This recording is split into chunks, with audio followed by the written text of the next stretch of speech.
ரயில்வேல வந்து ஒரு எஸ்ஐ அப்படின்னா சப் இன்ஸ்பெக்டர் அப்படிம்பாங்க. சப் இன்ஸ்பெக்டர் ஆகணுமா? என்ன ப்ராசஸ் அப்படிங்கிறத இந்த 1 மினிட்ல வந்து நம்ம பார்க்கலாம். உங்களுக்கு டெப்த்தா வந்து தெரியணும் அப்படின்னா, கீழ வந்து ரிலேட்டபிள் வீடியோல வந்து லிங்க் வந்து அவைலபிளா இருக்கு. இன் டெப்த்தா வேணும் அப்படின்னா வந்து நீங்க செக் பண்ணி பார்த்துக்கோங்க.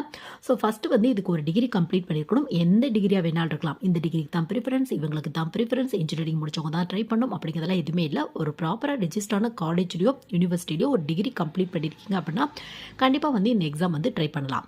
ஸோ இதுக்கான வேக்கன்சி எப்போ அனௌன்ஸ் பண்ணுவாங்க அப்படின்னா, ஒரு 2 வருஷத்துக்கு கூடவோ 3 வருஷத்துக்கு கூடவோ தான் வரும். இந்த எக்ஸாமோட பேர் வந்து பார்த்தோம் அப்படின்னா ஆர்பிஎஃப் எஸ்ஐ அப்படின்னு வந்து சொல்லுவாங்க. ரயில்வே ப்ரொடக்ஷன் ஃபோர்ஸ்லேருந்து கண்டக்ட் பண்ணுற எஸ்ஐ அப்படின்னு வந்து சொல்லுவாங்க. ஸோ வேக்கன்சி வந்து ரயில்வே ப்ரொடக்ஷன் ஃபோர்ஸ், அது மட்டும் இல்லாமல் ரயில்வே ப்ரொடக்ஷன் ஸ்பெஷல் ஃபோர்ஸ் ரெண்டுலேயுமே வந்து ஃபில் பண்ணுவாங்க.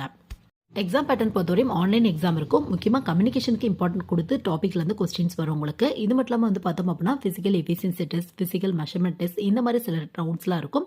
ஃபீமேலுக்கு தனியாக ரூல், மேலுக்கு தனியாக ரூல் வந்து ஃபாலோ பண்ணிட்டு இருக்காங்க. ஸோ